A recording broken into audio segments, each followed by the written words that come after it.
just a few words about the last days. As you know, October the 19th, the UK Parliament decided to postpone the vote. This was the first step. And then the 3 letters have been sent to EU. The first one, not signed by Prime Minister, but just with his name on it, has been sent to officially ask for a new 3 months delay. A second one, sent by Prime Minister Boris Johnson, but with his signature on it, saying that he does not want a new delay. And the third letter was from Tim Barrow, who is the EU British ambassador. This letter was to explain they asked for a delay only to respect the law, but of course they don't want the delay. So to be honest, it's quite difficult to understand exactly where we go.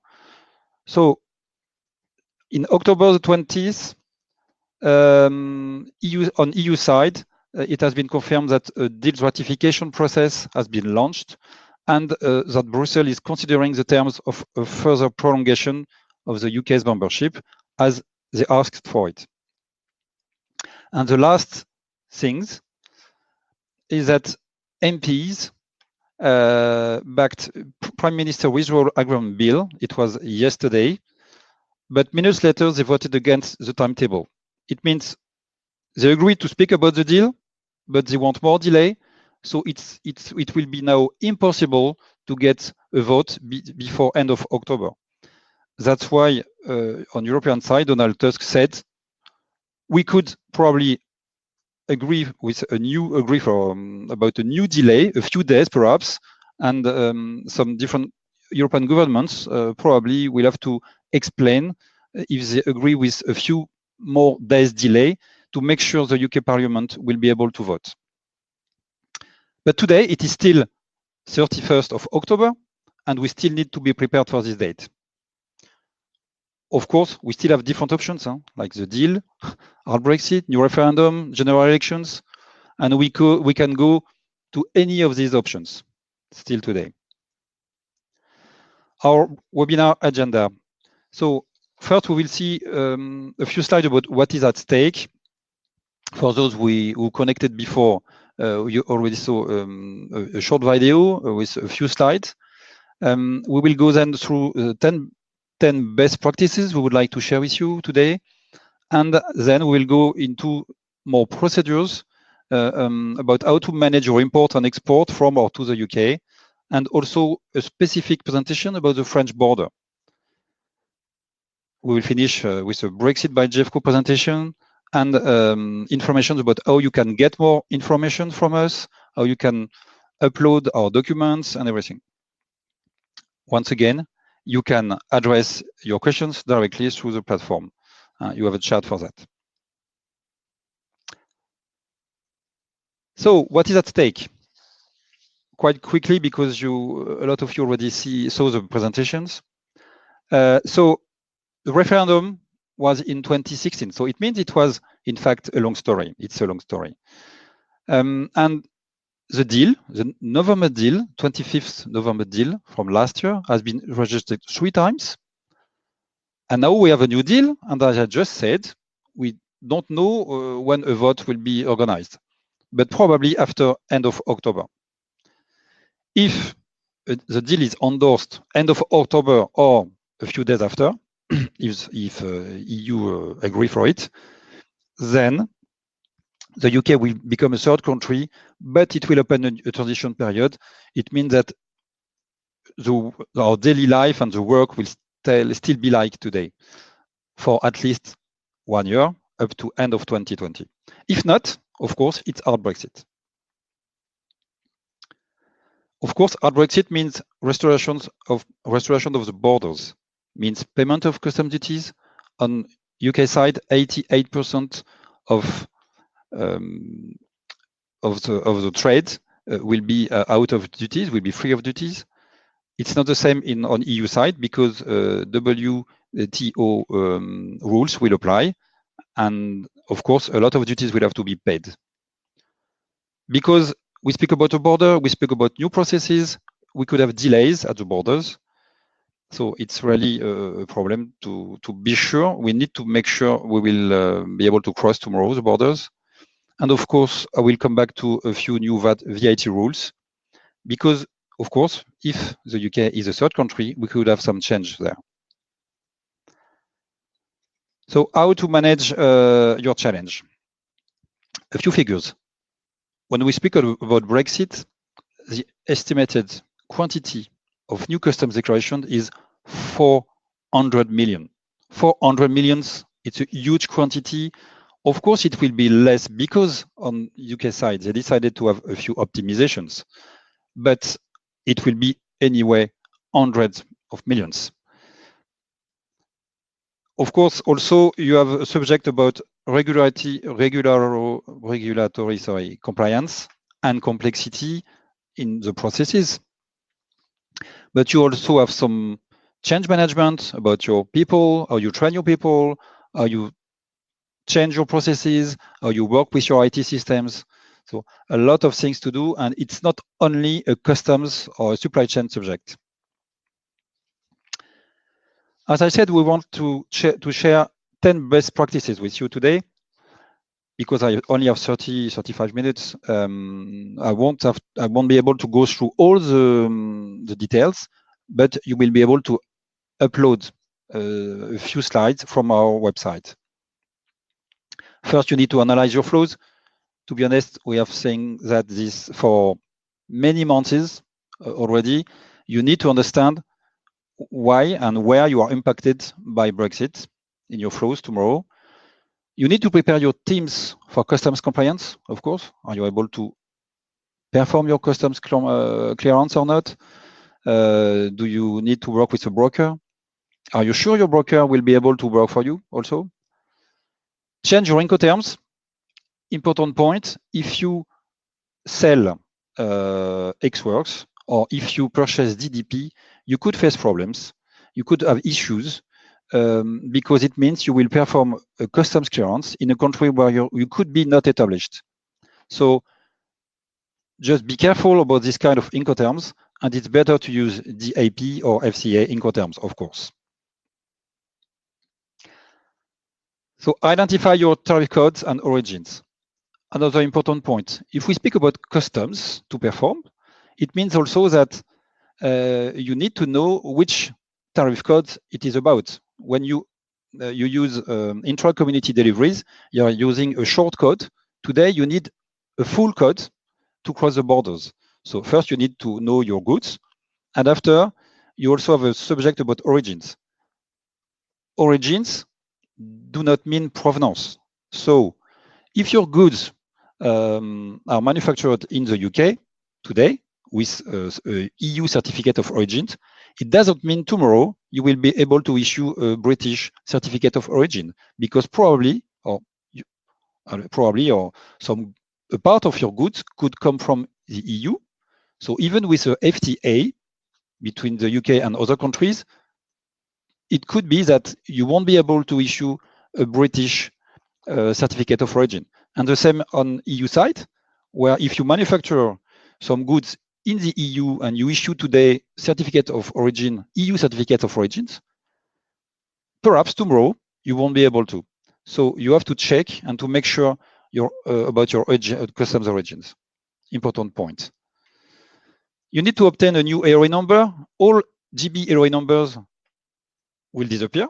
So you need a new one, and it won't be linked to EU systems. And if you are a British company and if you want to perform some clearance in Europe, you will also need European numbers, European AOA numbers, one at least. You need to register you can register for UK traditional simplified procedure. I will come back to this one into more details after. Benefits, you can benefit from VAT, so from VAT deferment to make sure you won't have too much cash effect. You have to ensure compliant export invoice, as up to today, probably you issued intra-community invoices. So it's a specific wording on it. Tomorrow it will be export invoices. So the wording will be different. So make sure your invoice will be compliant. You will have to anticipate the import-export flows of reusable packaging. So packaging, if the packaging is EU status, it means you could ask in your own country, in each of the EU countries, you could ask for a specific return goods process to make sure you won't pay duties. The problem will be if you use some British packaging, because in this case, on EU side, you will have to probably to use temporary import or export declarations to avoid duty payments. On British side, it's easier. There will be nothing to do about erasable packaging. Have your expert handle your VAT.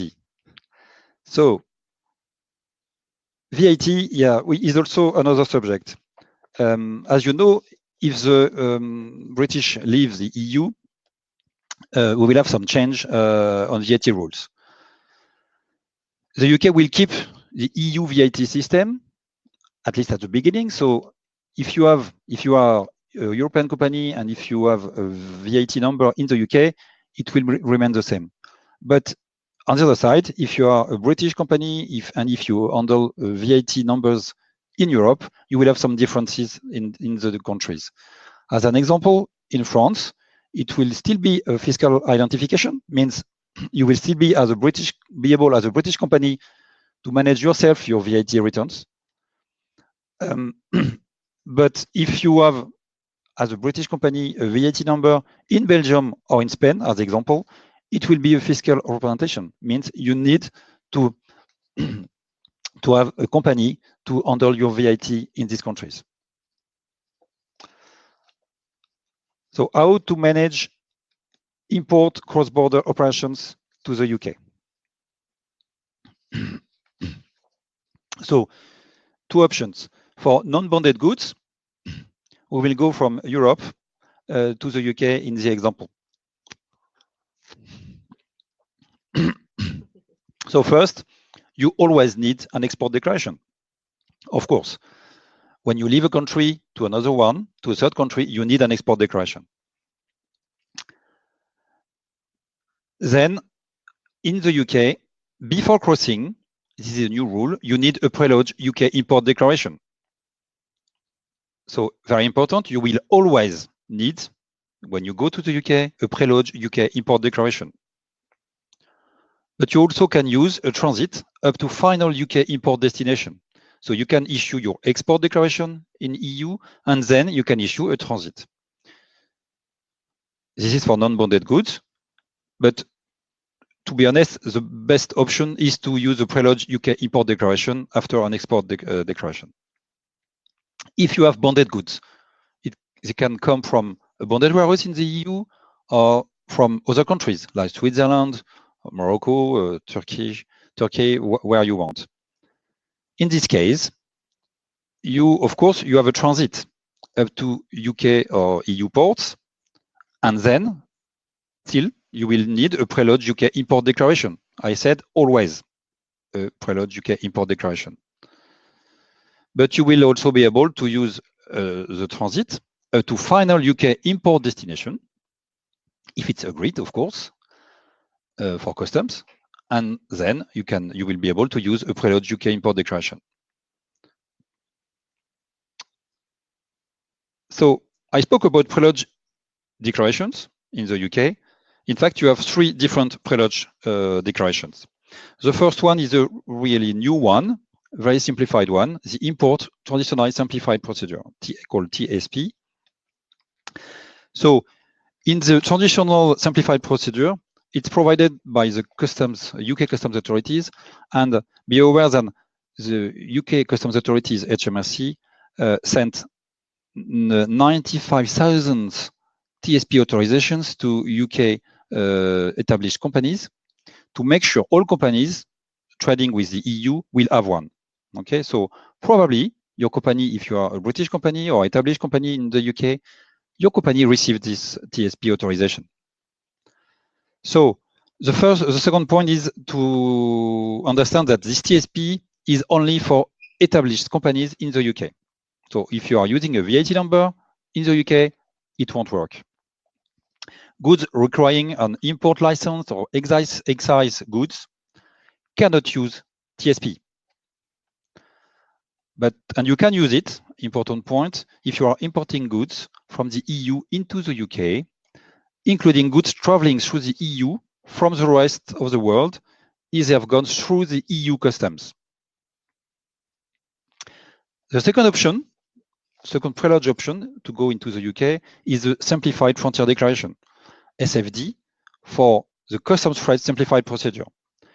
In this case, SFD, in fact, is a MRN number, is a barcode you are using at the border when you are using this specific simplified procedure.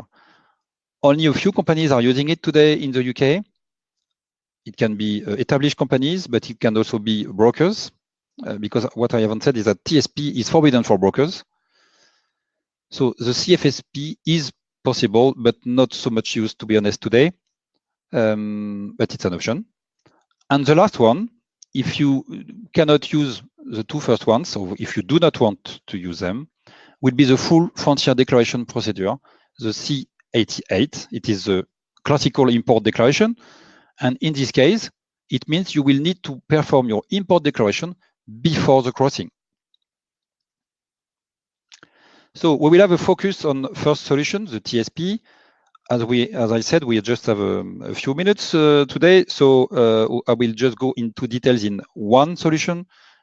All the other solutions, for all the others, you will have specific videos on our website to explain the process. So this scheme is only for goods that are not subject to customs or SPS controls. Okay, to make sure it's easier to understand. The first point is we are on the EU, and an exporter will ask someone, or he could do it himself, but could ask someone to perform an export declaration. So he will send, because he knows that the importer in the UK will be under TSP process, he knows that he will have to give to someone the GB EROI number. Because when you are using a TSP, it means the way you cross the border, you won't have any import declaration when you cross, but you need a proof to prove that the company is known and the company will take care about the import at the end. So the way to do it is to have the GB EROI number at the border. So the exporter will give to the JEFCO agency, as example, the invoice plus the importer's GB EROI number. We will issue an export declaration. Once it's P2P is coming back to the JEFCO agency or the loading place. The documents, so export declaration plus GB EROI number is given to the driver, but it can also be given back to someone else than the driver. Anyway, at the end, if it's a driver, it will have to go up to the border with two things, export declaration plus GB EROI number. I know that if you work with some ports or with some ferry companies, they could ask you also to upload this kind of documents into their web systems. At the border, so in our example driver, the driver will scan the MRN numbers. So you have one MRN number for the export declaration. You won't leave European Union if you don't have an export declaration. It's very clear. It will be forbidden to leave without an export declaration. And then you will have a pairing with the TREX plates at the border. And also the GB EROI number could be asked on EU border.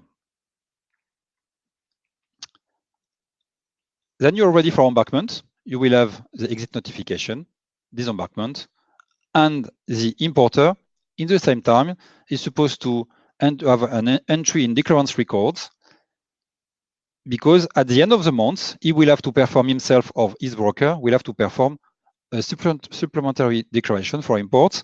When you are using TSP, it means you should have your supplementary declaration for imports at the end of the month plus 4 days. But because it should be a problem for companies, HMRC agreed to say companies will be able to issue this first declaration, master declaration, after 6 months. Okay, so you could declare your first import in the UK 6 months after Brexit. So now how to manage export cross-border operations to the UK. So in this, we are going from the UK to the EU. You always need an export declaration, always.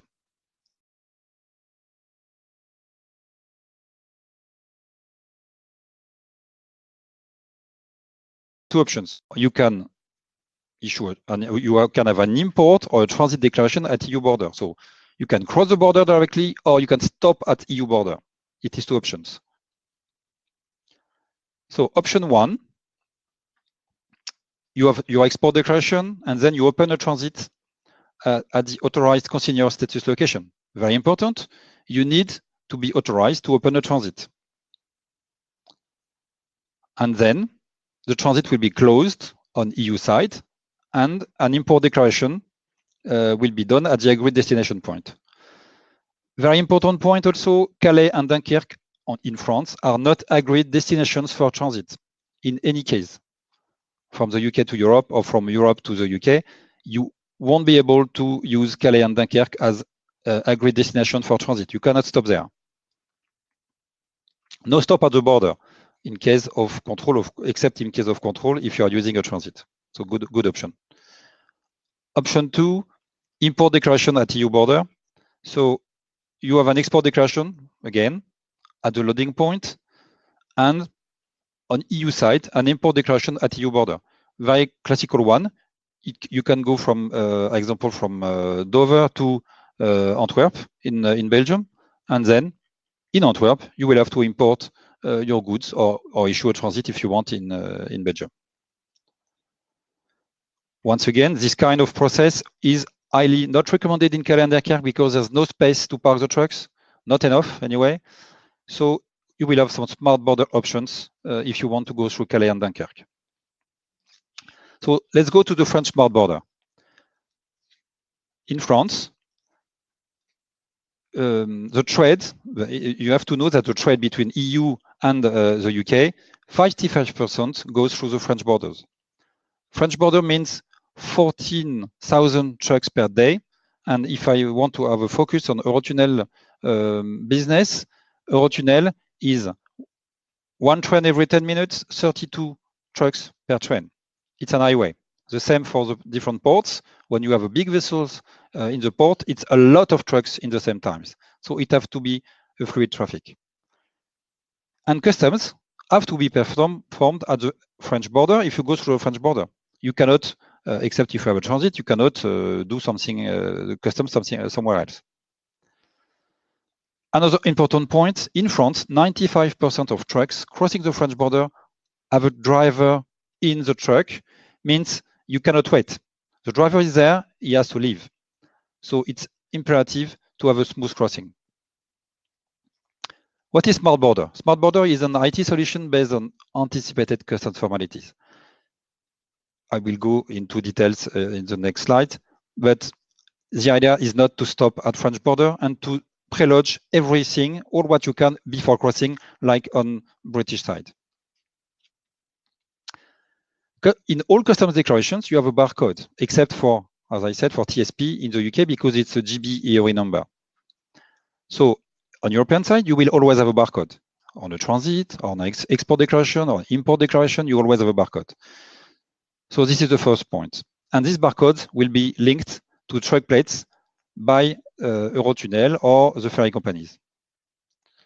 When you import in France, when you will import in France, the French customs will check the transit and the customs declaration, the barcodes, and automatically you will have the free to move or the control decision. And for export to the UK,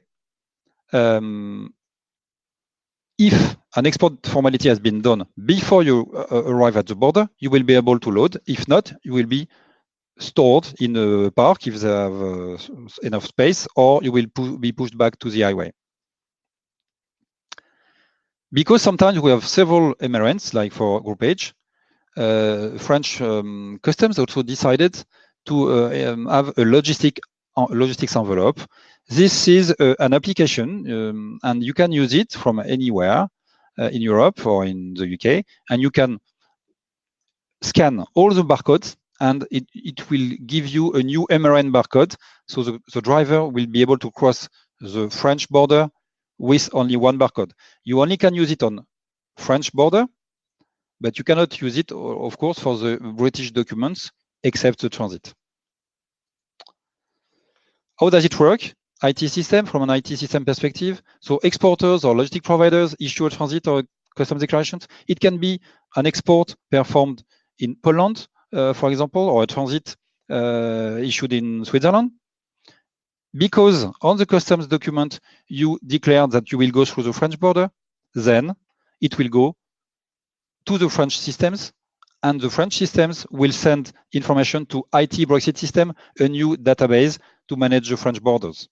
So it is the unique database for all the French points. So it's a good thing, because if you change your loading points, the system will know it already. Drivers at the border will scan documents, and then the IT system partners, like Eurotunnel or ferry companies, will link the barcodes to the truck plates, as I said already. They will send the information to IT Brexit system asking for it. In fact, it's a question: can this truck be loaded in my train or in my vessel? IT Brexit system will answer yes, the barcode is okay, or no, or you don't have any barcodes. And the driver will also have to answer to a few questions, like do you have an empty truck? Do you have SPS goods? And things like that. So it will be fully automatic. If everything is done, you will have a green light if no control. And in France, the driver will be able to go directly to the highway without any stop. 4 options to cross the French border. You have UK or EU transit, of course. You have EU export declaration if you want to leave EU. But you also have the two new options to help companies to cross the border. The French pre-lodge transit, which is a really new thing there, and the French pre-lodge import declaration. Sometimes some companies already pre-lodge some import declaration in ports, but there it's different because it's really a document with a barcode. So I will go through the first process, because again, I won't have time to go to all of them, but you will have all of them and detailed in our website. So coming from the UK up to France, I leave the UK and I need a French transit. If I need a transit, but perhaps my British company, my British carrier cannot issue a transit in the UK, because to be honest, it will be difficult, at least at the beginning. In this case, if you have a problem with the transit, you can ask a French company to issue a transit in France. It will be a French transit, and it will be a barcode sent to the export location, to the loading location. If you have a transit, a UK or a French transit, you cross directly. Just be aware that this transit can only be used through Dunkerque and Calais. It is really specific. If you won't be able to use a French transit to go through Saint-Malo or other ports, really only Dunkerque and Calais can use French transit. So in details,